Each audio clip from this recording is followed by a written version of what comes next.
Hi,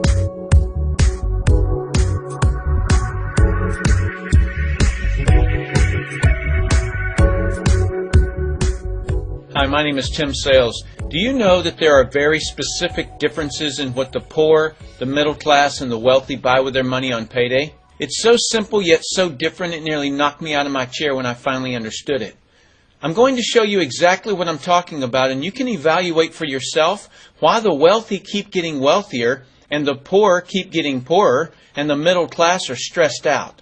To understand this, I need to make sure you understand some basic business terms in the way that I'm using them. The words that you need to know are income, which means money you bring in, expenses, which means money you spend, assets, which is the most confusing one. An asset is defined as something that pays you. If you're an accountant or a financial planner, I just raised your eyebrows a little because the traditional definition of an asset is things you own. More on that in just a second. Liabilities is the last definition and is defined as things that cost you. A house is typically viewed as an asset, but can it actually be a liability? Yes. By the definition I used earlier, anything that costs you money is a liability, not an asset. But to answer your curiosity, yes, a house can be considered an asset. When is it an asset? When it pays you money. If you were to buy a house and rent it out, and it paid you a positive cash flow every month, that would then be considered an asset. One more time on the definitions just to be very clear before we continue.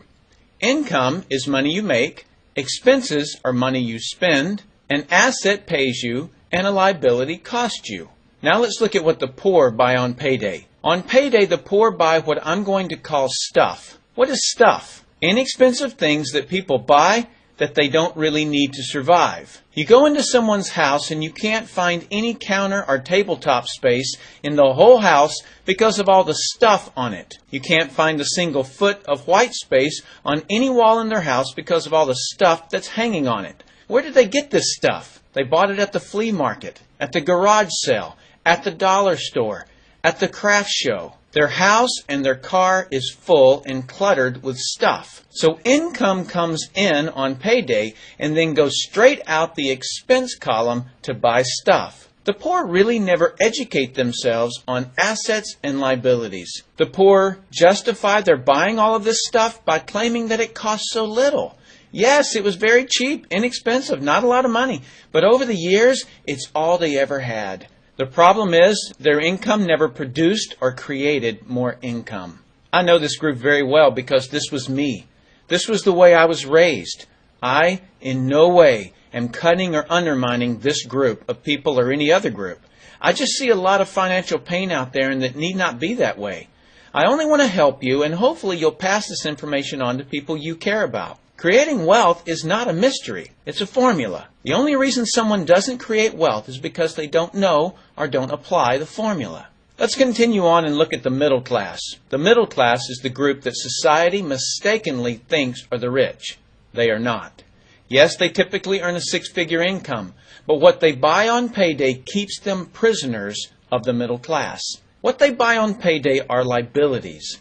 Remember the definition of a liability? Things that cost you. By buying liabilities, the money gets pushed up and out their expense column. Liabilities are items like cars, boats, houses, airplanes, credit card debt. Let me explain the way this happens. On payday, the middle class make a nice big paycheck. Let's say $15,000 for the month. They then split that down the middle and pay their monthly expenses with half, and with the other half, they make a down payment on a new car. The car costs $7,000 down, and after they tack on the insurance and the maintenance, that liability costs them $1,100 new dollars every single month. A few months go by and they want a boat, then a vacation home, a Rolex watch on the credit card, a vacation on the credit card, and before you know it, their liabilities have raised the expense levels to near or above their income levels.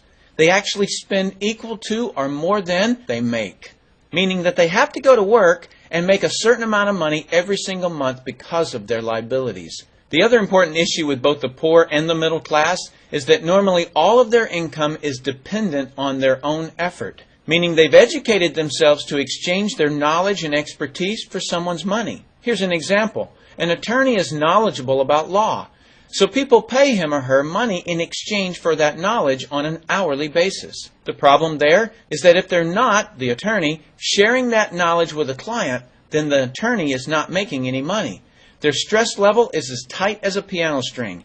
And if you were to ask them to go to dinner with you, they very rarely can because of how much money it'll cost them to take that time off. On the surface, life is merry. The reality is that it's a roller coaster ride. That's the middle class. Now let's look at what the wealthy buy. On payday, the wealthy buy assets. Again, an asset is something that pays you. If you want to become wealthy, buy assets that then earn you more income. The money wheel looks like this. Buy assets that produce cash, that then buy more assets that produce more cash, that then buy more assets that produce more cash. The wealthy spend their money and buy things that produce more money. Here's a couple of examples of assets that produce more income. Investments are the obvious: stocks, bonds, real estate. Education is another asset. If you learn how to do something and actually do it, that produces more income. That's buying an asset.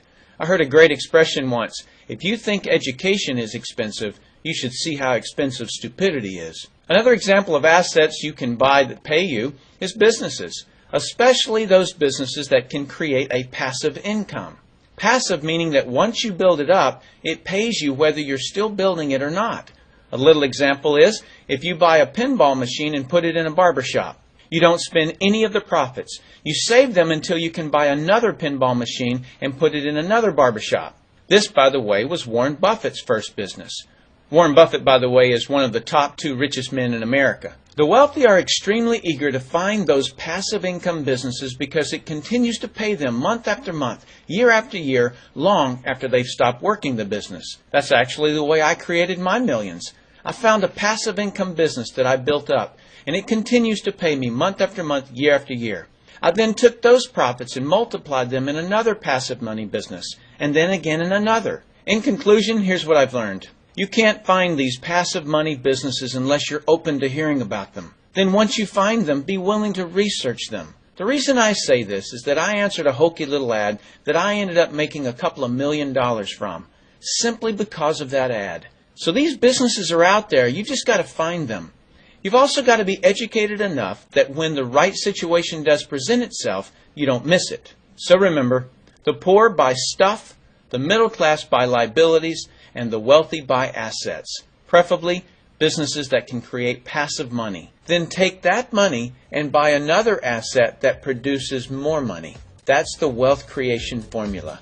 I sincerely hope that you've learned a couple of things from this explanation. I'm Tim Sales.